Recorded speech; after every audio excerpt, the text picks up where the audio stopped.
The Florida Gators have promoted co-offensive coordinator / tight ends coach Russ Callaway to full-time offensive coordinator.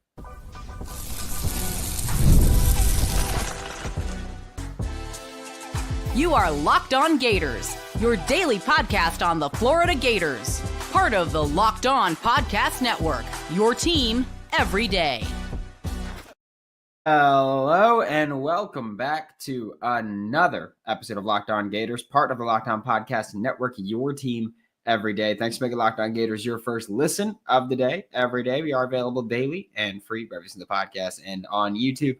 I'm going to give you fair warning right now. If the intro just starts randomly playing, just know it's because I am clearly sound pretty sick, or at least I feel pretty sick. So if I get into a sneezing fit or anything, I'm just going to play the intro and then I'll edit it out later. That's what we're dealing with right now. So that's where we're at. So if the intro just starts playing again randomly and you're here live, don't worry about that. But the Florida Gators have promoted Russ Callaway to offensive coordinator. I didn't even do my whole little intro. I'm Brandon Olson. You know who I am. I'm on Twitter at WNS_Brandon. Like, subscribe, comment, all that good stuff. But Russ Callaway, Locked On Vandy, is here. We finally got us an OC. Not exactly the one that Corey and I had spoken about, but we still got us an OC, and I am still happy about it. I will say that. Russ Callaway, of course, does have offensive play calling experience from his time at Samford. He called plays for 4 of the 5 years he was there. The other year, he was a pass game coordinator and wide receivers coach. He's got experience Alabama, same time Billy was there. So that's the tie-in there. He was with the New York Giants and then came over to be a defensive analyst with the Florida Gators in 2022. So Billy's first year. 2023 was the tight ends coach. 2024 was the co-offensive coordinator / tight ends coach. And then 2025 is going to be the offensive coordinator. The reason for the co-dropping is one, there's only one offensive coordinator. Because Russ Callaway is staying, Rob Sale has taken a demotion to be just offensive line coach. So he's dropping the co-OC title, which is why Russ Callaway can't really be a co-OC when he's the only guy there. So this is kind of a by default thing. But we have also been told that Russ Callaway will be taking on more responsibilities as far as the game plan. And for Corey in the chat there saying, is Billy still calling plays or will he eventually turn it over to Russ? Billy has continued to say he's going to call plays. Continued to say that. We got Ryan Tooper in here. What's up? Billy has continued to say he's going to call plays. I am going to, similar to last year, I'm going to continue to hold out hope that he will change his mind and hand over play calling duties. Okay? And I want to make this clear as well. This is not something where I think you need a wild scheme change. I don't. So for people saying, oh, but if you change, if you give up play calling duties and that screws things up with DJ Lagway, and the answer is no, it doesn't. It really doesn't. I don't need an offensive scheme change. I'm fine with the scheme. I just need Russ Callaway or anybody not named Billy Napier to be the offensive play caller. One, because I don't think Billy's a great play caller, but two, there's just far too much going on his plate as a game day coach. And I understand saying that, hey, I've given up these things in prep. I've given up these and these and these so that I have less on my plate. I just don't think that in modern football, you can truly be a good game day head coach and call the plays for an offense specifically. I think defense as well, but specifically we're talking about offense here. I just don't think that's a thing that you can really do right now. There's not many coaches that find a lot of success doing it, because there's just too much to manage right now. And maybe having more position coaches than previously will help alleviate some of that pressure. But for me, I really don't see it. I don't. I think Billy just has too much to do. This is not me saying that I think Billy's horrible as a play caller. I don't think he's good, but I don't think he's horrible as a play caller. This isn't me saying that he's trash or anything like that. I'm not saying go get Brennan Marion. I would have loved Brennan Marion. I'm not saying to go get this big name offensive coordinator. I just need someone that can come in and call the plays on offense. And I said this months ago, Russ Callaway is a fine selection with me if you give him the play calling duties. If you give him the offensive coordinator title just to give him the offensive coordinator title and think that that's just going to go, okay, everyone's good with it now. He's got an OC. If it's a non-play calling OC, I really don't give a damn. It's as simple as that. So Russ Callaway has 4 years of offensive play calling experience. Granted, there is a bit of a stark difference there because when Russ was calling plays, one, it was at Samford, so it was at the FCS level, not the FBS level, let alone the SEC. But when Russ was calling plays, it was at Samford. I would also like to reiterate this as well, because this seems to be a thing that people bring up every single time we talk about Russ Callaway being the play caller at Samford. Russ Callaway was not the play caller at Samford when they hung 50 on Florida a few years ago. He wasn't there, okay? He was with the Giants at the time. Like he wasn't around for that. So let's eliminate that one. I'm tired of people bringing it up. That's like when people say that they're mad at how Vinny Cincinnati ran the defense at Jacksonville State when he wasn't there. It just makes no sense. But Russ Callaway called more of an air raid offense at Samford. That could be because that's the kind of offense he wants to run. Could also just be because that's the kind of offense Samford ran. They kept running it after he left as well. They were running it when Montreal, Washington just destroyed Florida in 2021. He had like 200-something yards, a kick return touchdown, a receiving touchdown, I think a rushing touchdown as well. He just went off on Florida. Russ Callaway was not the play caller for that game. Russ Callaway did, however, help Samford have a top 5 offense in the FCS. A lot of it was built on throwing the football. And here's the thing. Never in his play calling career did he have a team as talented as this one, right? Never in his play calling career did he have a quarterback like DJ Lagway. You know who was Russ Callaway's OC, or who was Russ Callaway's quarterback when he was the OC at Samford? It was Devlin Hodges, Duck Hodges from the Pittsburgh Steelers a few years ago. That was his starting QB, not DJ Lagway, okay? He didn't have the speed throughout the receiver room that he would have now. He didn't have the talent in any single position that he has now at Florida. And I do think that that plays into what he can do as a play caller. Maybe he does want to run the ball more. Again, maybe Billy's like, hey, if you run my offense, but your way, I'm cool with it. That's, to me, the ideal situation. Have Billy's offense run Russ Callaway's way. There will be some tendency changes that will make the offense less predictable. That's a plus. Russ is, I mean, again, I know Samford is tough to compare, but I'd say Russ is a better play caller than Billy Napier. That improves the offense as well.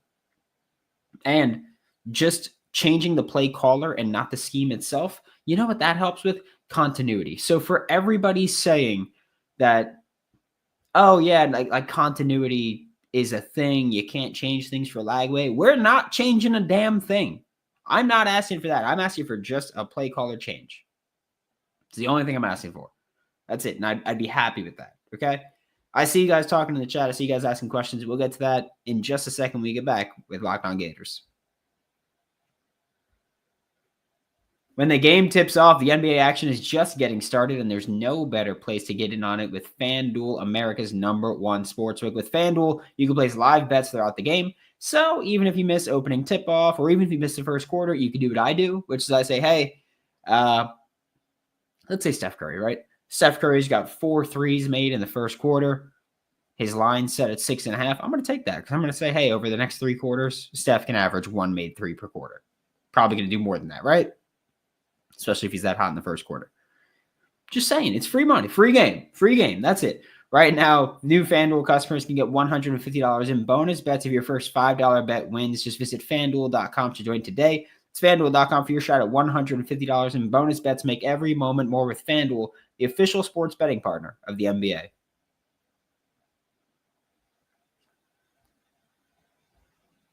Thanks for making Locked On Gators your first listen of the day. Every day we are available daily and free wherever in the podcast and on YouTube. We're going to go back up to the top of the chat here to talk about Russ Callaway being promoted to offensive coordinator. And again, Billy Napier has continued to say he will be the play caller. I am going to continue to hold out hope until we actually get to the season.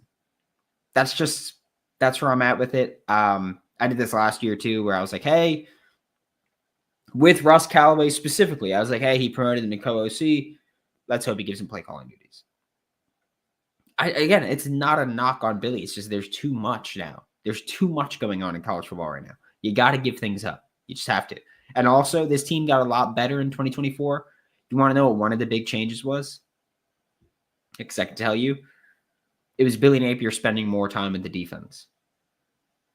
Like, that was one of the big changes. Billy Napier went to the defense and started helping them coach things up and helping them get up to speed.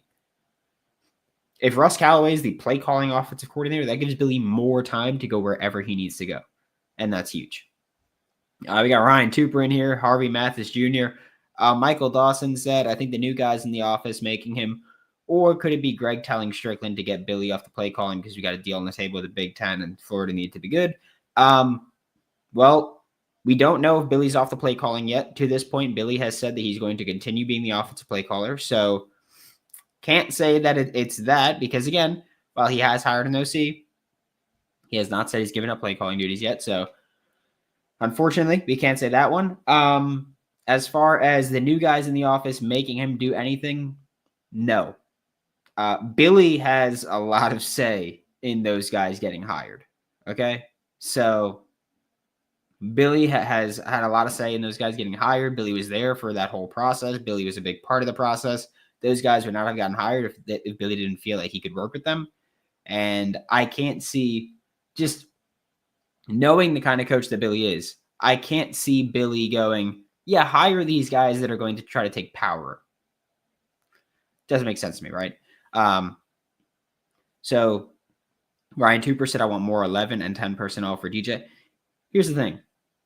I don't see too much 10 personnel coming out. Okay. I just don't see it happening like that, especially because Florida has like Hayden, very good tight end in my opinion. I'm not going to change that. But also you've got Amir Jackson now in year 2. And for Florida, when a kid comes at tight end, you go, all right, he's going to sit for a year and then we'll get him into the offense. Amir Jackson now in year 2, he could be actually used as a weapon here. So 11 personnel, but with him is like 10.5 personnel, right? It's basically having 4 receivers, but one guy can actually play in line there. That's your plan. Like, so yeah, you can get a bit more spread out. I still do think that the tight end is very important in the offense. And I do think that there's some times where, and I'm not saying you specifically with this, Ryan, but with this fan base, we just go, oh, we got a bunch of fast receivers. That means they're all good. We haven't seen them do anything. So I don't think any of us can say that. I don't think we can say that they're all good. So for now, tight ends still need to be on the field.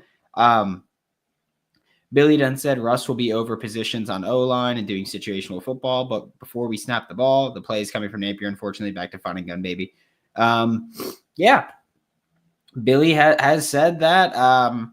Wasn't already reported.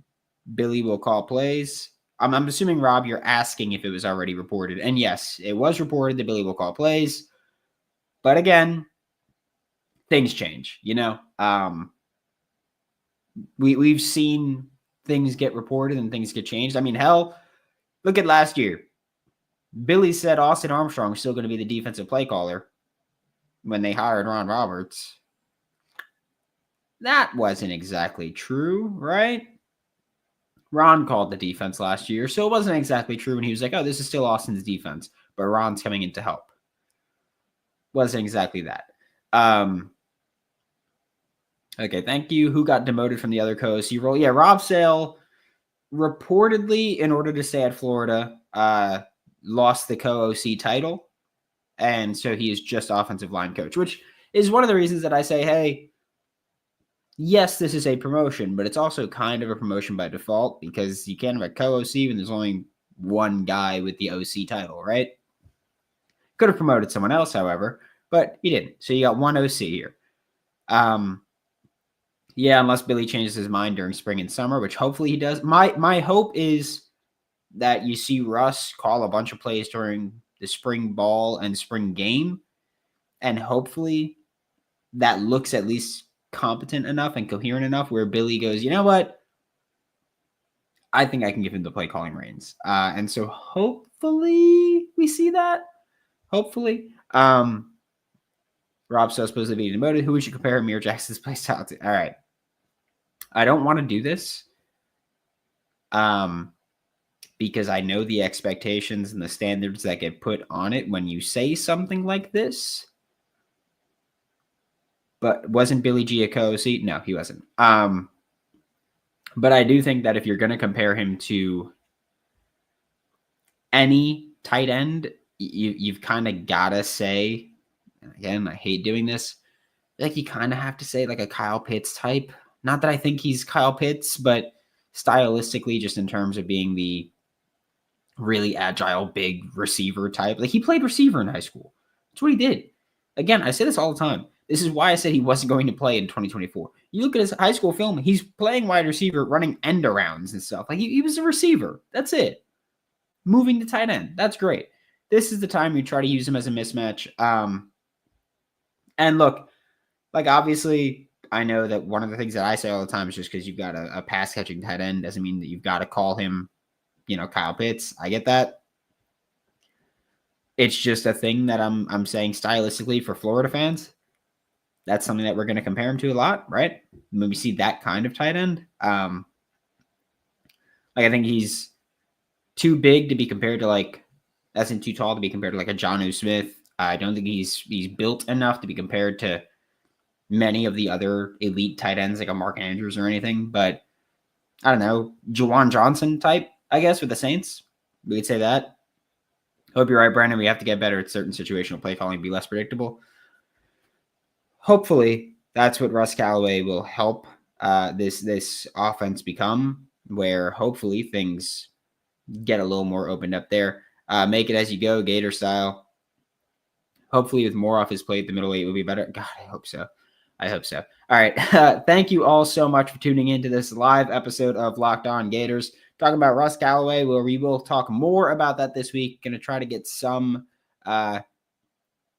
insight from. There's a couple Samford players that I've spoken to before when it was like the draft time, and they were there for us. So hopefully we'll be able to get some insight from them. Thanks for making Locked On Gators your first listen of the day. We are available daily and free wherever listen to the podcast and on YouTube. We'll be back maybe later after the game. We'll see how this is all going. So we'll be back maybe later. If not, we'll be back Monday at the absolute latest. Thank you all for tuning in. I am Brandon Olson. I'll see you all next time.